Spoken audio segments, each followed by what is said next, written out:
So hello everyone, good morning. সকলকে শুভ জন্মাষ্টমী। তো আজকে জন্মাষ্টমী, একটু পুজো করব আমি, তার জন্য বাজারে যাব। আগে স্নান করব, দেন বাজারে যাব পুজোর ফল মিষ্টি আনতে। তো আজকে অনেক কিছু সারাদিনে সবার সাথে শেয়ার করব। তো চলো শুরু করা যাক। জন্মাষ্টমী গেছে 16 তারিখ, আজ হচ্ছে 24 তারিখ, মানে এক সপ্তাহের বেশি সময় পেরিয়ে গেছে। আমি এখনও জন্মাষ্টমীর ভিডিও পোস্ট করে উঠতে পারিনি। সময়ের অভাবে বেসিক্যালি ভিডিও এডিট করা হয় না এবং পোস্টও করা হয়ে ওঠে না। অনেক এরকম ক্যাপচার করা আছে, অনেক ভিডিওস জমে আছে আমার ফোনে, যেগুলো পোস্ট করা হয় না।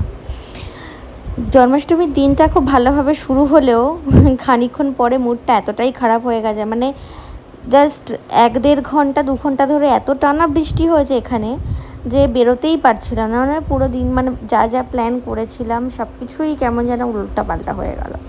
তার মানে জীবনে কত কিছু আমরা ভাবি, কিন্তু সব কিছু মনের মতো সবসময় হয়ে ওঠে না, এটাই হয়। আলটিমেটলি যে সেদিনকে আমি পুজোটা করে উঠতে পেরেছি, সেটাই আমার কাছে সবথেকে বড় পাওনা এবং সবথেকে শান্তির জায়গা। তো যাই হোক, আজকে সবার সাথে কিছু অন্যরকম কথা শেয়ার করতে এলাম। অ্যাকচুয়ালি সবাই তো আমরা আমাদের নিজেদের লাইফ নিয়ে খুব ব্যস্ত, মানে সেটা ঘরের কাজে হোক বা বাইরের কাজে হোক, নিজেদেরকে টাইম দেওয়া হোক বা পরিবারকে টাইম দেওয়া হোক, সব কিছুই আমাদেরকে সমানভাবে ব্যালেন্স করতে হয়, লাইফে মেনটেন করতে হয়। কেউ কম করে, কেউ বেশি করে, কিন্তু সবাইকেই কম বেশি কিছু না কিছু করতেই হয়।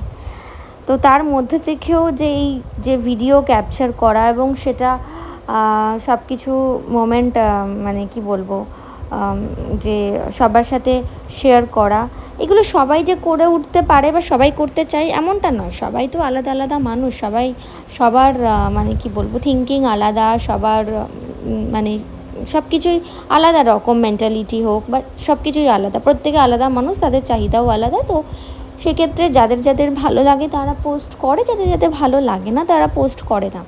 তো তার মানে কি এটা যে পোস্ট করা মানেই সবাইকে লোককে দেখানো? না, সব কিছুই যে লোককে দেখানো ব্যাপার সেটা কিন্তু নয়। আমার ক্ষেত্রে কি হয় যে আমি বরাবরই এরকম ছবি ভিডিও তুলতে খুব ভালোবাসি, ক্যাপচার করতে এবং শেয়ার করতে ভালোবাসি। অবশ্যই খারাপ জিনিস কখনো শেয়ার করি না বা দুঃখের জিনিস কখনোই শেয়ার করি না, কারণ মনে করি খুশিটা সবার সাথে শেয়ার করা যায়, দুঃখটা সবার সাথে শেয়ার করা যায় না। তো যাই হোক, তো সেই কারণে আমি যে লাইক, ভিউজ, কমেন্টস, ভাইরাল হব বলে আমি পোস্ট করছি এমনটা নয়। আমার ভালো লাগা থেকে আমি শেয়ার করি। তাই বলে কি কেউ লাইক কমেন্ট করলে আমাদের ভালো লাগে না? অবশ্যই ভালো লাগে। আমাদেরও মনের মধ্যে একটা কনফিডেন্স আসে, তখন আরও ভিডিওস বানাতেও ভালো লাগে। তো আমি কোথাও না কোথাও মনে করি একটা সময় পরে ফোনের থেকেও তো অনেক স্টোরেজ ফুল হয়ে যায়, অনেক কিছু ডিলিট করতে হয়। যাতে কখনো ইন ফিউচার আমার সেই মোমেন্টগুলো দেখতে ইচ্ছা করে, তখন আমি যাতে ফোন খুলেই সেই জিনিসগুলো চোখের সামনে দেখতে পাই। এই জন্যই বেসিক্যালি আমি এগুলো আরও পোস্ট করি। মনের মেমোরিতে তো থাকেই, সেটা তো চিরস্থায়ী, কিন্তু চোখের সামনে সেই মোমেন্টগুলোকে দেখতে পারলে তো আরোই ভালো লাগে, তাই না? তো যাই হোক, অনেক গল্প হলো, আবারও দেখা হবে সবার সাথে নেক্সট কোনো ভিডিওতে, আবার অনেক গল্প হবে। ততদিনের জন্য টাটা।